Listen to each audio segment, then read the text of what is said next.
ನಮಸ್ಕಾರ ಕನ್ನಡಿಗರೇ, ನಮ್ಮ ಯೂಟ್ಯೂಬ್ ಚಾನಲ್ನ ಲೈಕ್ ಮಾಡಿ, ಕಮೆಂಟ್ ಮಾಡಿ, ಸಬ್ಸ್ಕ್ರೈಬ್ ಮಾಡಿ. ಇವತ್ತಿನ ನಿನಗಾಗಿ ಸಂಚಿಕೆ ಏನಾಯಿತು ನೋಡೋಣ ಬನ್ನಿ. ಇಲ್ಲಿ ಕಪಿಲ್ ಮತ್ತು ರಾಣಾನ ಮಾತಾಡ್ಸೋಕ್ಕೆ ಅಂತ ಜೀವ ರಚನೆನ ಕರ್ಕೊಂಬಂದಾಗ ಜೀವನ ಮಾತಾಡ್ಸ್ಬೇಕಾದ್ರೆ ರಾಣ ಕೇಳ್ತಾನೆ, ಇನ್ನೂ ಏನು ಉಳಿಸಿದ್ಯಾ ಬ್ರೋ, ಇನ್ನೇನು ಉಳಿಸಿದ್ಯಾ ಅಂತ ಇಲ್ಲಿಗೆ ಬಂದಿದ್ಯಾ ಅಂದಾಗ ಜೀವ ಹೇಳ್ತಾನೆ, ನೋಡು ಇಲ್ಲಿ ಯಾವುದನ್ನು ನಾವು ಕಿತ್ಕೊಳ್ಳೋದಕ್ಕೆ ಬಂದಿಲ್ಲ, ನಾನು ಇರೋದಕ್ಕೆ ಅಷ್ಟೇ ಬಂದಿರೋದು ಅಂತ ಹೇಳ್ತಾನೆ. ಅದೆಲ್ಲ ನಂಗೆ ಗೊತ್ತು ಬ್ರೋ, ನೀನೇನು ಅಂತ, ನೀನೇನು ಕಿತ್ಕೋಬೇಕು ಏನು ಕಿತ್ಕೋಬಾರ್ದು ಅಂತ ನಿನಗೆ ಚೆನ್ನಾಗಿ ಗೊತ್ತಲ್ಲ, ನೀನು ಮಾಡಿರೋ ಗಾಯದ ಇನ್ನೂ ಗುರುತು ಹಾಗೇ ಇದೆ ಅಂತ ಹೇಳ್ತಾನೆ. ಮೈಮೇಲಾಗಿರೋ ಗುರುತಾದರೆ ಹಾಗೇ ಇರುತ್ತೆ, ಆದರೆ ನೀನು ಮಾಡಿರೋ ಮನಸ್ಸಿನ ಮೇಲೆ ಏನಂತ ಗಾಯ ಯಾವತ್ತೂ ಮಾಸಲ್ಲ ಅಂತ ಹೇಳ್ತಾನೆ. ಅದಕ್ಕೆ ಇವನು ರಚನಾ ಏನು ಮಾಡಿದಾರೆ ಅಂಥದ್ದು ಅಂತ ಯೋಚನೆ ಮಾಡ್ತಾನೆ ನಿಂತಿರ್ತಾಳೆ. ರಾಣ ಕಪಿಲ್ ಹತ್ರ ಬಂದಾಗ ಕಪಿಲ್ ಕಪಾಳಕ್ಕೆ ಹೊಡೆದಿದ್ದು ನೆನಪಾಗುತ್ತೆ. ಆಗ ರಚನಾ ಕೇಳ್ತಾನೆ, ಸ್ಟಾರ್ ನಮ್ಮದು ಕಪಿಲ್, ನಿಮ್ಮದು ಮತ್ತು ಕಪಿಲ್ದು ಏನೋ ಒಂದು ಅಕೌಂಟ್ ಸೆಟಲ್ಮೆಂಟ್ ಇದೆ ಅಂತೆಲ್ಲ ಏನು ಕತೆ ಅಂತ ಕೇಳ್ತಾನೆ. ಆಗ ಅವಳು ಹೇಳ್ತಾಳೆ, ಇಲ್ಲ ಅವರು ಸ್ವಲ್ಪ ಸರಿಯಾಗಿ ಇಟ್ಕೊಂಡಿರಲಿಲ್ಲ ಅಂತ ಹೇಳ್ತಾನೆ. ಅದಕ್ಕಿಂತ ಮುಂಚೆವಾಗಿ ಜೀವ ಮತ್ತು ನಿಮ್ಮ ಮಧ್ಯೆ ಏನಿದೆಯೋ ಹಳೆಯದು ಅದು ಬೇಡ, ಇನ್ನು ಮುಂದೆ ನಾವು ಹಳೆಯದನ್ನೆಲ್ಲ ಮರೆತು ಚೆನ್ನಾಗಿರ್ಬೋದಲ್ಲ ಅಂತ ರಚನಾ ರಾಣಂಗೆ ಕೇಳ್ತಾಳೆ. ಸ್ಟಾರ್ ನಿಮ್ಮ ಗಂಡನ ಮೇಲೆ ನೀವು ಆರಾಮಾಗಿ ನಂಬಿಕೆ ಇಡ್ಬೋದು, ಅದರಲ್ಲೇನು ಸಮಸ್ಯೆ ಇಲ್ಲ ಅಂತ, ಆದರೆ ನೀವು ಸ್ವಲ್ಪ ಯೋಚನೆ ಮಾಡಿ ಮುಂದೋಗೋದು ವಾಸಿ. ನಿಮ್ಮ ಗಂಡನ ಯಾರು ಟಚ್ ಮಾಡೋದಕ್ಕಾಗಲ್ಲ, ಬಿಕಾಸ್ ಅವನ್ನ ಟಚ್ ಮಾಡಿ ಉಳಿಯೋರು ಯಾರೂ ಇಲ್ಲ, ಅಂಥ ಸ್ಟ್ರಾಂಗ್ ನಿಮ್ಮ ಗಂಡ, ಅದ್ರ ಬಗ್ಗೆ ನೀವು ತಲೆ ಕೆಡಿಸ್ಕೋಬೇಡಿ. ಅದನ್ನು ಬಿಡಿ, ನೀವು ಕಪಿಲ್ ಜೊತೆ ಒಂದು ಅಕೌಂಟ್ ಸೆಂಟ್ಲ್ ಮಾಡಬೇಕಲ್ಲ ಅಂತ ಹೇಳಿದಾಗ ರಚನಾ ಹೇಳ್ತಾಳೆ, ಹೌದು ಅವ್ರು ಸ್ವಲ್ಪ ಸರಿಯಾಗಿ ನಡ್ಕೊಂಡಿಲ್ಲ ಅಂತ ಹೇಳ್ತಾಳೆ.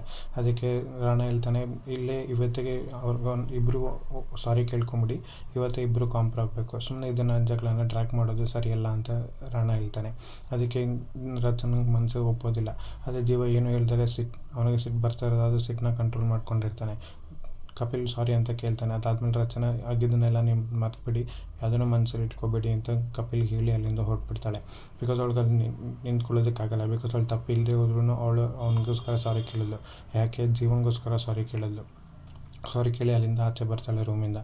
ಇಲ್ಲಿ ಹಾಲಲ್ಲಿ ಬಾಲ, ಕೃಷ್ಣ ಮತ್ತು ದೇವಿ ಎಲ್ಲರೂ ಮಾತಾಡ್ಕೊಂಡು ಕೂತ್ಕೊಂಡಿರ್ಬೇಕಾದ್ರೆ ಕನಕಾಂಬರಿ ಕೃಷ್ಣ ಕೇಳ್ತಾಳೆ, ನೀನು ಯಾಕೆ ನಿಮ್ಮ ತಾತನ ಮೀಸೆ ತಾತ ಅಂತ ಕರಿತೀಯ ಅಂತ ಕೇಳ್ತಾಳೆ. ಅದಕ್ಕೆ ಕೃಷ್ಣ ಹೇಳ್ತಾಳೆ, ಅವ್ರ ಮೀಸೆ ದೊಡ್ಡದಾಗಿದ್ದಿಲ್ಲ, ಅದಕ್ಕೆ ನಾನು ಅವ್ರನ್ನ ಮೀಸೆ ತಾತ ಅಂತ ಕರಿತೀನಿ ಅಂತ ಹೇಳ್ತಾಳೆ. ಅದನ್ನು ಕೇಳಿ ಎಲ್ರಿಗೂ ಖುಷಿಯಾಗುತ್ತೆ.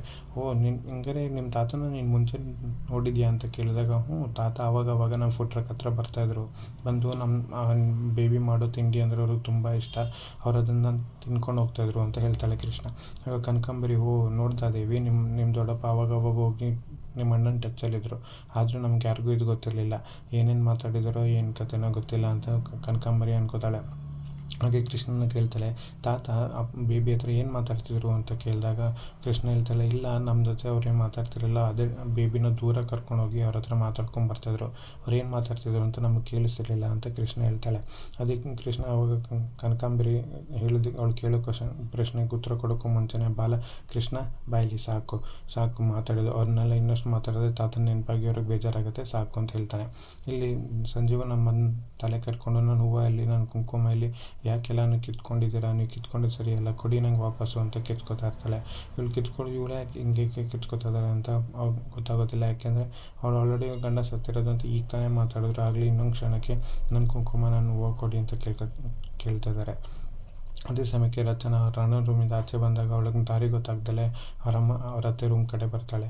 ಅತ್ತೆ ರೂಮ್ ಕಡೆಯಿಂದ ಯಾರೋ ಅಳೋ ಸೌಂಡ್ಸ್ ಕೇಳ್ತಾ ಇರ್ತಾರೆ. ರಚನೆಗೆ ಭಯನೇ ಆಗುತ್ತೆ, ಇದು ಯಾರೋ ಅಳ್ತಾರೋ ಸೌಂಡ್ ಕೇಳಿಸೋದಲ್ಲ, ಯಾರು ಇರ್ಬೋದು ಅಂತ ರೂಮ್ ಕಡೆ ಹೋಗಿ ಅವಳು ಇನ್ನೇನು ನೋಡಬೇಕು, ಅಷ್ಟರಲ್ಲಿ ಒಬ್ಬ ಬಂದು ರಚನಾನ ಎದುರಿಸ್ಬಿಡ್ತಾಳೆ.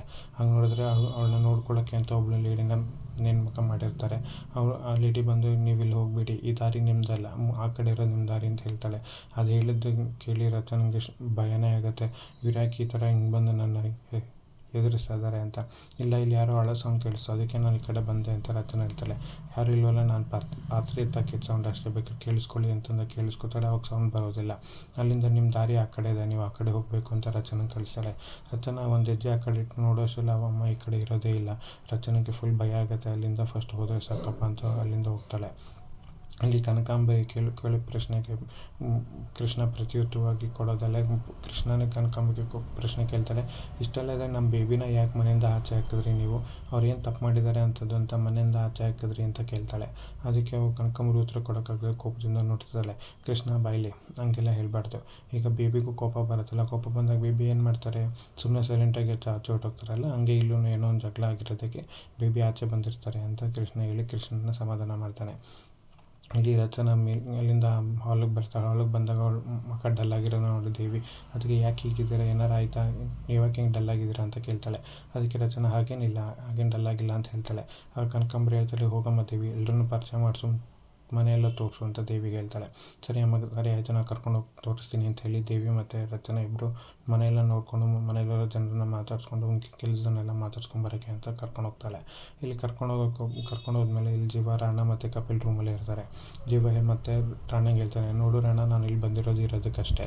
ಏನು ಬಿಸ್ನೆಸ್ಸಲ್ಲಾಗಲಿ ಮನೇಲಾಗಲಿ ಮನೆ ಅಧಿಕಾರದಲ್ಲಾಗಲಿ ನನಗೆ ಯಾವುದಕ್ಕೂ ಆಸಕ್ತಿ ಇಲ್ಲ, ನನಗೆ ಯಾವುದು ಬೇಕಾಗಿಲ್ಲ. ಎಲ್ಲ ನೀನೇ ನೋಡ್ಕೊಂಡು ನಿಂದೇ ಆಗಿರಲಿ, ನಾನು ಯಾವುದಕ್ಕೂ ಇನ್ವಾಲ್ವ್ ಆಗೋಲ್ಲ. ನಾನು ಜಸ್ಟ್ ಮನೇಲಿರೋದಕ್ಕಷ್ಟೇ ನಾನು ಇಲ್ಲಿ ಬಂದಿರೋದು ಅಂತ ಹೇಳ್ತಾನೆ. ನಂಗೆ ಅರ್ಥ ಆಯಿತು ಬಿಡು, ಏನು ಹೇಳಕ್ಕೆ ಬಂದೆ ಅಂತ. ನಿಂಗೆ ರೂಮ್ ಬೇಕಿರೋದಲ್ಲ ಅಂತ ಹೇಳಿ ಅವನ ಹಾಸಿಗೆ, ಬೆಡ್ಶೀಟು, ದಿಂಬು, ಅವ್ನ ಬಟ್ಟೆ ಬರೆ ಬ್ಯಾಗು ಎಲ್ಲನೂ ತೊಗೊಂಡೋಗಿ ರೂಮಿಂದ ಆಚೆ ಇಡ್ತಾ ಇರ್ತಾನೆ.